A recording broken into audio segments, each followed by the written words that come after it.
하나님의 평화가 여러분과 함께하기를 주의 이름으로 축복합니다. 오늘 우리에게 주시는 하나님의 말씀은 마태복음 7장 15절부터 23절 말씀까지입니다. 산상수훈을 이제 마무리하면서 예수님은 거짓 선지자, 거짓 영적 지도자에 대해 경고합니다. 초대교회로부터 지금까지 교회 공동체는 거짓 선생들의 위협과 거짓 진리의 도전을 계속해 받아왔습니다. 바울 사도가 선교지에 교회를 개척하고 성도들을 어느 정도 양육하면 금세 거짓 교사들이 달려들어 성도들을 미혹하고 교회를 시험들게 했습니다. 고린도 교회를 포함해 대부분의 초대교회들은 이리의 마음을 가진 거짓 설교자, 거짓 목회자, 거짓 사역자 때문에 교회가 큰 어려움을 겪었습니다. 예수님은 포도원을 허무는 작은 여우처럼 주님의 제자 공동체를 흔드는 거짓 선지자를 분별하는 지혜에 대해 들려주십니다. 어떤 사역자가 가진 대중의 관심을 끄는 능력, 혹은 그가 성취한 사역의 크기, 또는 주님의 이름으로 행한 영적인 신비한 일보다는 그 사람이 맺는 인격적, 신앙적, 도덕적 열매를 주의해 살펴보라고 말씀하십니다. 일상의 열매라고 할 수 있습니다. 무엇을 말하고 무엇을 쫓아 선택하고 어떤 동기로 사람을 대하고 생각하는 방향과 태도, 그리고 일상에서 신앙의 가치를 드러내는 삶의 방식입니다. 신앙 공동체를 위협하는 거짓 선지자, 거짓 선생은 겉으로는 양의 옷을 입고 성도 공동체 안으로 들어옵니다. 거짓 설교자, 거짓 목사, 거짓 선생은 유창하게 하나님의 말씀을 이야기하고 설교하고 또 교회에 대해서 판단하거나 또 이러쿵 저러쿵 가르칠 수 있습니다. 그래서 분별력 없는 사람은 이들이 하나님의 종이라고 착각하기 쉽습니다. 설교 좋다고, 말씀 좋다고 귀가 솔깃해집니다. 거짓 선지자라고 해서 입에 거짓말과 사기치는 말만 있는 것은 아닙니다.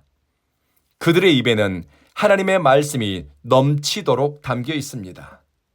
다만 그들의 마음은 하나님에게서 무척 멉니다. 예수님은 마가복음에서 이런 사람을 가리켜 이 백성이 입술로는 나를 공경하지만 마음은 내게서 멀구나 탄식하셨습니다.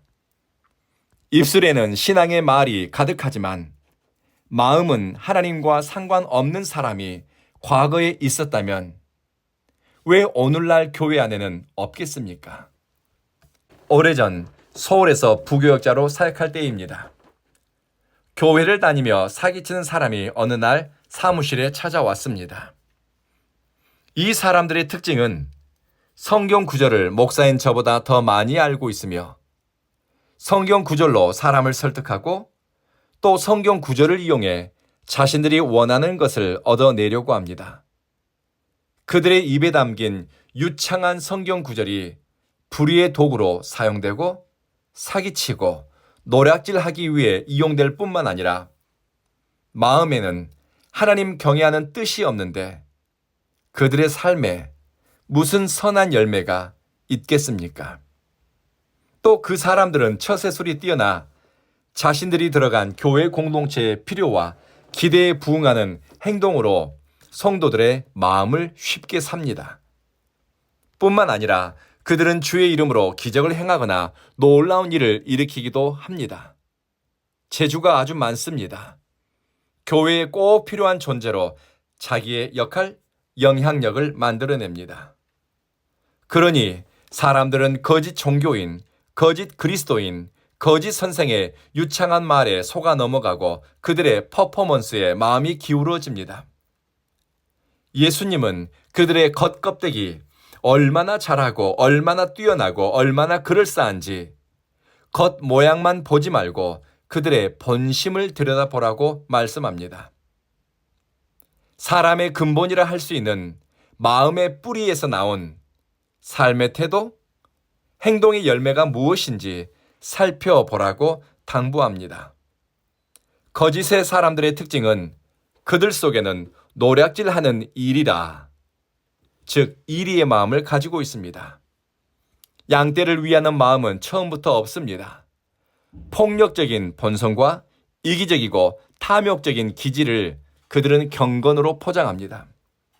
그래서 주님의 교회가 어떻게 되든 주님의 교회를 구성하는 성도들이 얼마나 상처받든 신경 쓰지 않고 자기들의 욕망과 이익을 위해 신앙을 이용하고 교회도 이용하고 심지어 주님의 이름도 이용합니다. 만약 이리의 마음을 가진 목회자를 만난다면 교회 공동체와 성도들의 심령이 황폐하게 됩니다. 또 이리의 마음을 가진 중직자가 있는 교회라면 공동체 안에 크고 작은 분쟁이 끊이지를 않습니다. 유창한 말과 영적 퍼포먼스에 감춰진 실체를 분별하는 것도 영적 성장의 한 모습입니다. 예수님은 주의 이름으로 선지자 노릇하거나 주의 이름으로 귀신을 쫓아내고 주의 이름으로 무엇을 성취하고 이룬 것 같은데 주님은 그들과 아무 상관이 없다고 말씀합니다. 오히려 내가 너희를 도무지 알지 못하니 불법을 행하는 자들아 내게서 떠나라 말씀합니다. 주님은 열매로 사람을 알 수 있다고 들려주십니다. 가시나무가 포도 열매를 맺지 못하고 엉겅퀴에서 무화과 열매를 따지 못하니 사람의 근본이 바르고 참되다면 그 사람의 행위와 삶의 열매 역시 선하고 좋을 것입니다. 반면 나쁜 나무는 아무리 겉이 멀쩡하고 좋아 보여도 그 열매와 결과물은 유익을 가져오지 못합니다. 찌르고 상하게 하고 개인의 심령과 공동체의 영적 기초를 무너뜨립니다. 주님이 들려주신 오늘 말씀의 요지는 이것입니다. 기적을 행하고 영적으로 엄청 권세 있는 것처럼 보이고 사람 보기에 큰 일을 이룬 것 같아도 보이는 것 때문에 속지 말아라. 기억해야 할 것은 산상수훈에서 말씀하신 하나님의 말씀의 가치를 삶으로 살아낸 흔적이 있는가? 좁은 문을 통과해 좁은 길을 걸어간 선택이 있는가? 평화를 만들기 위해 수고하고 애를 쓰는가? 현실에 매몰되지 않고 믿음으로 바라고 소망하면서 구하고 찾고 두드렸던 믿음의 오래 버팀이 있는가? 다른 사람으로부터 기대하는 선하고 좋은 것을 내가 먼저 의지적으로 타인을 위해 다른 사람에게 위로와 축복의 통로가 되었는가? 눈에 보이는 현세적 이익과 쾌락을 탐하기보다는 보물을 하늘에 쌓아두는 마음으로 하나님을 위해 거룩한 선택과 헌신을 했는가?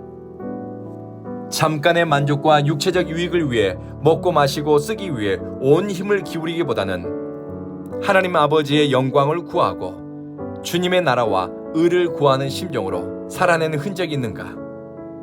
이것이 열매이고 이런 삶을 살기 위해 힘을 다하고 마음을 다하고 애를 쓴 흔적이 열매로 나타나고 하나님께 기쁨이 됩니다.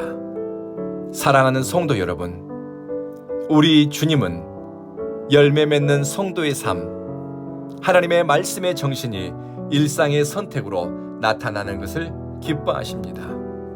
기도하겠습니다. 자비하신 주여, 하나님의 말씀의 정신이 일상에 먹고 마시며 살아가는 행위에 담기게 하소서. 생각하고 기도하고 선택하는 모든 것들이 하나님의 뜻이 향하는 곳으로 이어지게 하소서. 사랑하는 주여, 온 교회는 하나님을 예배하는 것을 기뻐하는 성도들의 교회가 되게 하소서. 이곳에서 환대의 정신과 그리스도의 온전함을 신앙의 푯대로 삼는 뜻을 바로하게 하소서. 우리의 들어오고 나가는 발걸음이 하나님의 나라와 의를 구하고 쫓는 움직임이 되게 하소서. 예수님 이름으로 기도합니다. 아멘.